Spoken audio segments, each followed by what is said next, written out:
Hey everyone, my name is Wes, and welcome back to another episode of Terror Talk where I discuss creepy clips online. I created this original horror music to add to the video, and I hope you enjoy it. Be sure to leave your own comments, and when you're done watching, check the description if you'd like to listen to my music without the commentary. Now let's get into it and have some fun.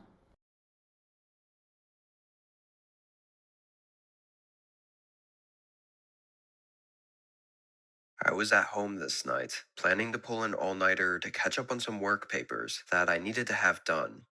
I procrastinated just a bit too long with these, and due to a couple other things coming up, I really had no choice but to stay up and finish it tonight.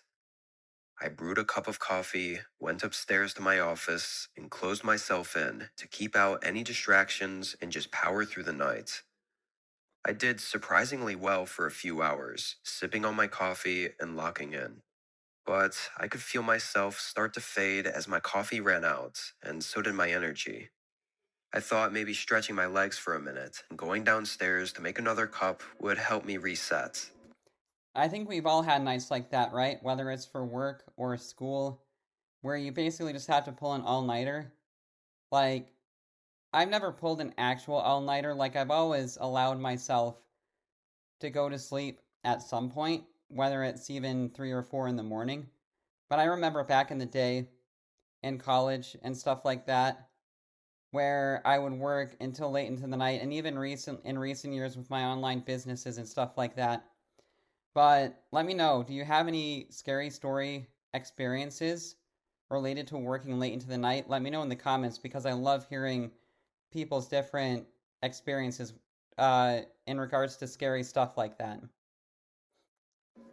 I got up and walked down to the kitchen, but as the coffee brewed, I felt noticeably colder than I was in the rest of the house, like as if there were a cold breeze blowing through the downstairs floor. I went and checked the thermostat, and the heat was on, but it was several degrees lower than it should have been. So I did a little investigating and happened to notice a window in the back of the living room was open. Now, I did open my downstairs windows fairly often during the day, but as far as I knew, I'd never forgotten to close them before. Also, this one was wide open, not just a small crack like I usually did. Understandably, I was a bit shaken as I approached it and looked at it for a moment. The thought of someone having opened it and gotten inside crept into my mind. However, I saw nothing else to justify that. I stuck my head outside and looked at the ground beneath the window and saw no footprints or disturbances in the dirt. And there was nothing on the window, like I'd expect to see from someone crawling in. In moments like these, your mind always wants to assume you're overthinking it, and that something like this would never really happen to you. I started to assume that I just cracked open the window a bit more than usual today, and forgot to close it.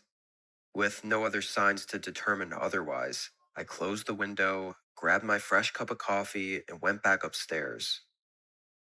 Now, over the course of the next 30 minutes, I found my mind still wandering a bit, not fully satisfied with the conclusion I came to.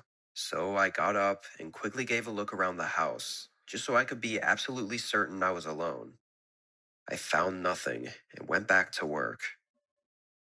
Another hour went by. I was mentally exhausted from trying to get this done, but a sudden thump behind me instantly woke me up. It was loud, as if it were just behind my desk, but nothing was back there. I knew my bedroom was right on the other side of that wall, and figured it had to be something from in there.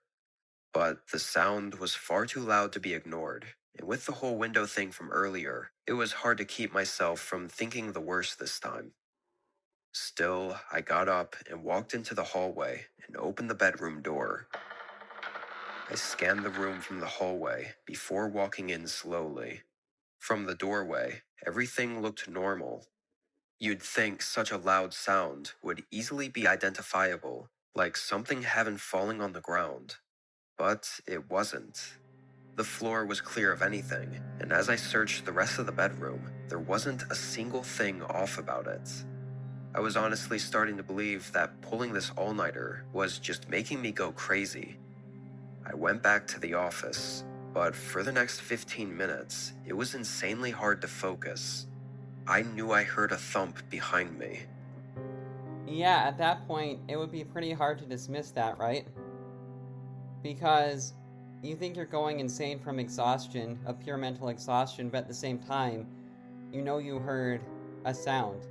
And that would drive anyone slightly a little crazy, wouldn't it? I know it would me because I would think, the window was open, and now I'm hearing this thump in my bedroom, but nothing is in here. Like, what the hell is going on, right? It was so loud. How could it just be nothing? Eventually, my focus broke, and I spun around in my chair, looking behind me at where the sound had come from just 15 minutes ago. As I stared at the wall thinking about it, I suddenly felt stupid. There was a closet right there. It was just a small, thin closet that I used for nothing but storage of old clothes and winter jackets.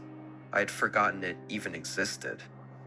Curious, but not really thinking I'd find anything, I got up and walked over to it, carelessly sliding open the door. My breath left my lungs, a surge of fear crippling over my body. I was face to face with a stranger. He was only inches from me, in the back of the closet behind all the jackets.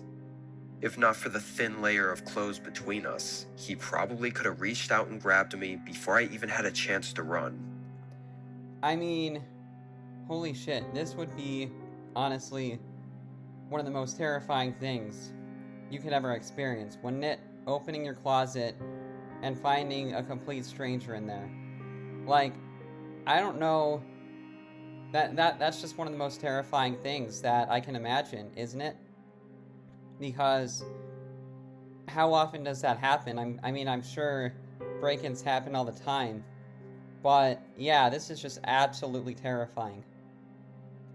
I heard the entire closet tear apart as the unknown man forced his way out to chase me. As I scurried into the hallway, the man called out my name, instantly sending a shiver through me. His voice wasn't one I knew, though. It was gritty and disturbing, the way he said my name, as if he knew me. I made it out of the house, as it seemed the man put more effort into trying to convince me to stop running, rather than chasing me. I made it to a neighbor's house around the corner, relentlessly hitting their door until they answered and called the police for me.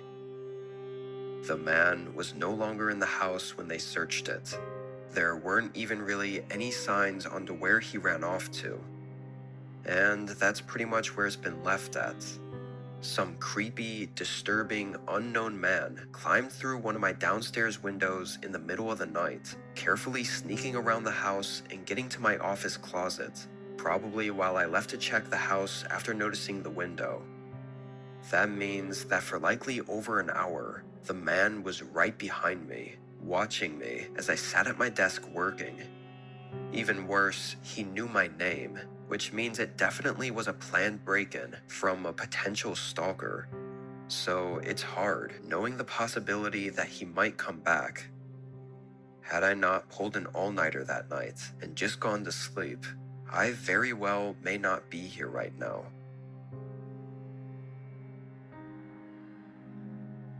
Yeah, that is crazy, isn't it?